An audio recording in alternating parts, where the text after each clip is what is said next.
கடவுளின் குழந்தை எப்பொழுதும் நல்லவனாக இருப்பான், நல்ல விடயங்கள் செய்பவனாக இருப்பான், நல்ல சொற்கள் பயன்படுத்துபவனாக இருப்பான்.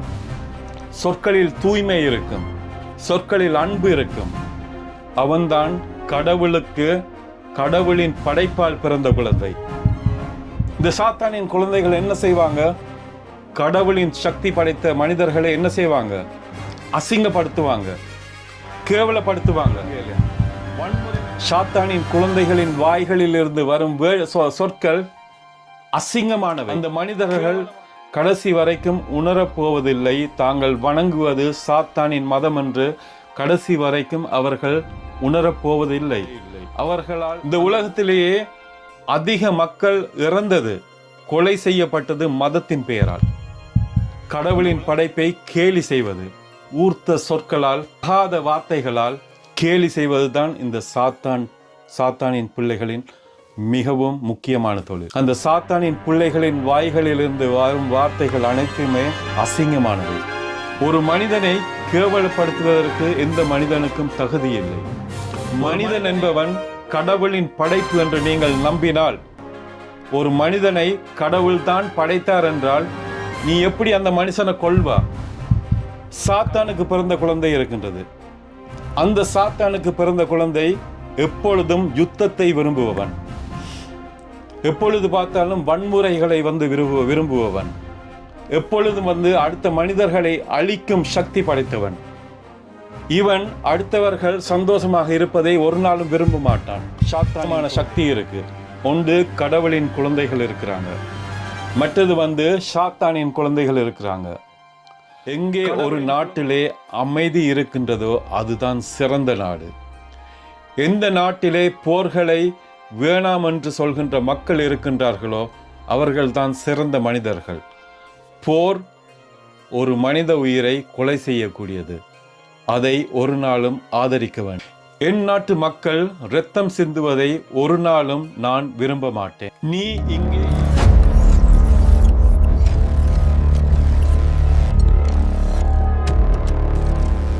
ஹாய், வணக்கம் எல்லோருக்கும். நான் சுரேஷ்குமார். உங்கள் அனைவரையும் சந்திப்பதில் பெருமக்கள். அவர்களுக்கு பிரச்சனை இல்லாமல் நித்திரை கொள்ள முடியாது. அவர்கள் வாழ்க்கையில் பிரச்சனைகளை பெட்ஷீட்டாக மூடிக்கொண்டு படுப்பவர்கள் தான் இந்த எதிர்மறை சக்தி உள்ள மனிதர்கள். உங்களுக்கு தெளிவாக சொல்ல வேண்டும் என்றால், சாத்தானின் சக்தி படைத்தவர்கள், இல்லாவிட்டால் சாத்தானின் வழிபடும் மக்கள், சாத்தானுக்கு பிறந்தவர்கள். சக்தி இருக்கு. ஒன்று கடவுளின் குழந்தைகள் இருக்கிறாங்க, மற்றது சாத்தானின் குழந்தைகள் இருக்கிறாங்க. கடவுளின் குழந்தைகள் எப்படி இருப்பாங்கன்னு சாதாரண மக்கள் அனைவருக்கும் தெரியும். ஒரு சாதாரண மூளை உள்ள மனிதனுக்கு கடவுளின் குழந்தை எப்படி இருப்பான் என்று விளங்கும். யாருக்கும் தெளிவுபடுத்த வேண்டிய அவசியம் இல்லை.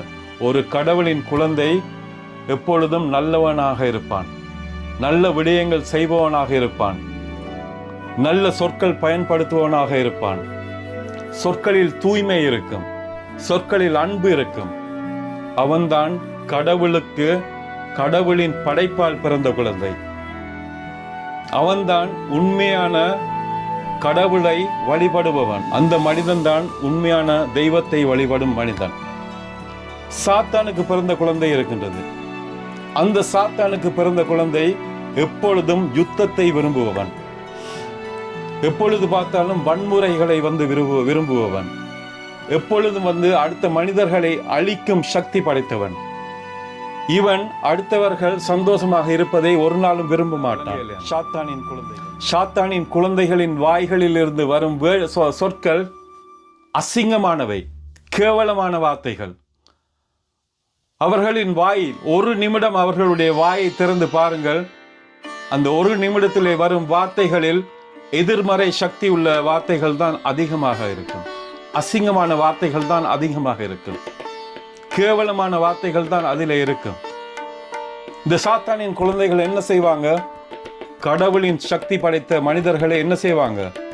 அசிங்கப்படுத்துவாங்க, கேவலப்படுத்துவாங்க, வன்முறையில கலந்து கொள்வாங்க.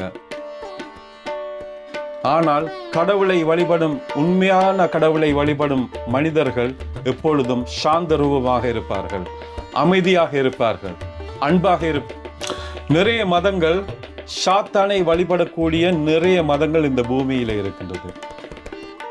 அந்த மனிதர்கள் கடைசி வரைக்கும் உணரப்போவதில்லை தாங்கள் வணங்குவது சாத்தானின் மதம் என்று. கடைசி வரைக்கும் அவர்கள் உணரப்போவதில்லை.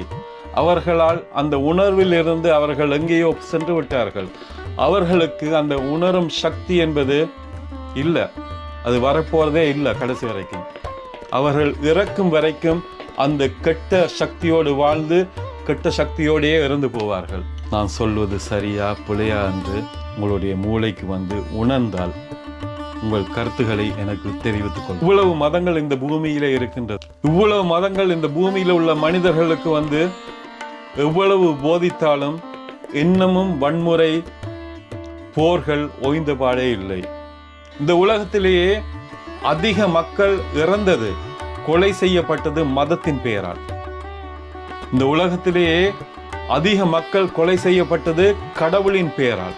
எல்லோருக்கும் தெரிந்த வரலாறுகள். மதத்தின் பெயரால் நடந்த யுத்தங்கள் இந்த பூமியிலே அதிகம். பல ஆயிரம் வருடங்களாக இந்த பூமியிலே மதத்தின் பெயரால் அட்டூழியங்கள் அனைத்தும் நடந்து கொண்டு இருக்கின்றது. இதை கேட்பதற்கு இங்கே யாருக்கும் திராணி இல்லை. இதை பற்றி கதைப்பதற்கு யாருக்குமே தைரியம் இல்லை. இதற்கு ஒருவர் கூடி கருத்து சொல்ல வரமாட்டாங்க. இவ்வளவு மதங்களின் பெயரால் யுத்தங்கள் வன்முறைகள் எல்லாம் நடக்குது. ஏன் அந்த கடவுள்மார் இங்கே தட்டி கேட்பதில்லை? மனிதன் என்பவன் கடவுளின் படைப்பு என்று நீங்கள் நம்பினால், ஒரு மனிதனை கடவுள் தான் படைத்தார் என்றால் நீ எப்படி அந்த மனுஷனை கொல்வாய்? கடவுள் ஒரு மனிதனை படைக்கின்றார், படைத்து விட்டு அனைத்து ஏஞ்சல்ஸ் வரையும் கூப்பிட்டு அங்கே அந்த மனிதனை வணங்க சொல்கின்றார். அவ்வளவுக்கு மனிதனின் படைப்பு உயர்ந்தது. அப்ப இதுல இருந்து நீங்க புரிஞ்சு கொள்ளணும், ஒரு மனிதனின் படைப்பு அவ்வளவு புனிதமானது, உயர்ந்தது. நீ அப்படி செய்தால்தான் நீ உண்மையான கடவுளை வணங்குகின்றாய். இல்லாவிட்டால் நீ வணங்குவது கடவுள் அல்ல, நீ வணங்குவது சாத்தான். கடவுளால் உண்மையாக படைக்கப்பட்ட மனிதன் அனைத்துக்கும் மரியாதை செலுத்துவான், இயற்கையை நேசிப்பான், இயற்கையோடு அன்பாக இருப்பான், அந்த இயற்கை அவனோடு அன்பாக இருக்கும். இதுதான் உண்மையான கடவுளின் பிள்ளைகள். மற்றவை அனைத்துமே சாத்தானின் பிள்ளைகள். இந்த சாத்தானின் பிள்ளைகள் முக்கிய தொழில் என்ன தெரியுமா? அந்த கடவுளின் படைப்பை கேலி செய்வது. கடவுளின் படைப்பை கேலி செய்வது, ஊர்த்த சொற்களால், ஆகாத வார்த்தைகளால் கேலி செய்வதுதான் இந்த சாத்தானின் பிள்ளைகளின் மிகவும் முக்கியமான தொழில். அந்த சாத்தானின் பிள்ளைகளின் வாய்களிலிருந்து வரும் வார்த்தைகள் அனைத்துமே அசிங்கமானவை. ஒரு மனிதனை கேவலப்படுத்துவதற்கு எந்த மனிதனுக்கும் தகுதி இல்லை. ஒரு மனிதனை அசிங்கமாக பேசுவதற்கு எந்த மனிதனுக்கும் தகுதி இல்லை, உரிமை இல்லை. மனிதன் மனிதனாக வாழ மூல காரணமாக உள்ள இந்த மனதை அறிய வேண்டும்.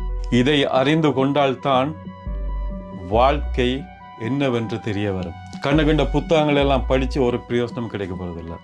புத்தகங்கள் படிக்கலாம், அந்த புத்தகங்களை தெரிவு செய்து படிக்க வேணும்.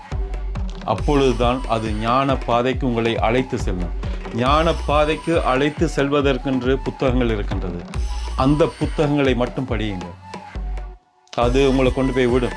உங்களுடைய எதிர்மறை எண்ணங்களை கொஞ்சம் கொஞ்சமாக அகற்ற பாருங்கள். அப்படி அகற்ற முடியவில்லையா, அந்த எதிர்மறை எண்ணங்கள் உங்களை ஆட்கொள்ள தொடங்கும். அந்த எதிர்மறை எண்ணங்களின் சக்தி உங்களை ஆட்கொள்ள தொடங்கும். அந்த எதிர்மறை எண்ணங்களின் சக்தி உங்களை ஆட்கொள்ளும் போது அதற்கப்புறம் நீங்கள் இருக்க மாட்டீர்கள். உங்களுக்கு நோய் நொடிகள் பிரச்சனைகள் சொல்லி அப்படி குவிஞ்சு கொண்டு வரும். அதனால் இன்றிலிருந்தே இந்த எதிர்மறை சக்தியை கொஞ்சம் கொஞ்சமாக அகற்ற பாருங்கள்.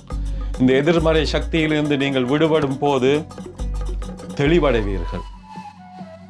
ஞான பாதையை நோக்கி நீங்கள் நகரத் தொடங்க. உள்ளுக்குள்ளே ஒரு அற்புதம் ஒளிந்திருக்கின்றது. அந்த அற்புதத்துக்கு மேலே நீங்கள் குப்பைகளை கொட்டி கொட்டி கொட்டி அந்த அற்புதம் காணாமலே போய்விட்டது. குப்பைகளுக்குள்ளே ஒளிந்து கொண்டிருக்கின்றது அந்த அற்புதம்.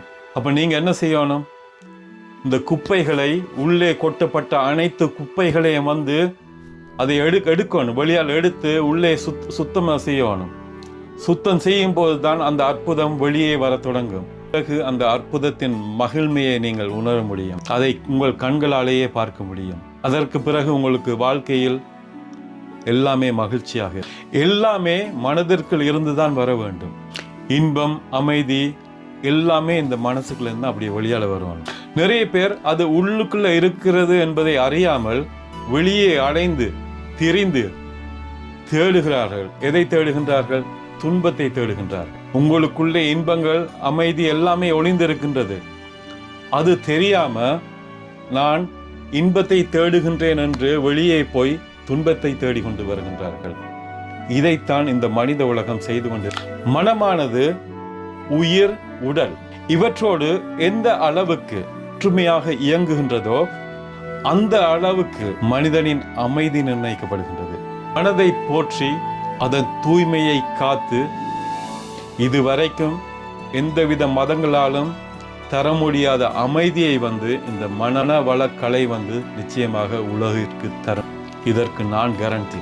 இந்த உலகத்துல 10,000 மதங்கள் தராத அமைதியை மனவள கலை உங்களுக்கு தரும். மனவள கலையை நீங்கள் பின்பற்றும் போது வாழ்க்கையில் பல அதிசயங்கள் நடக்கும்.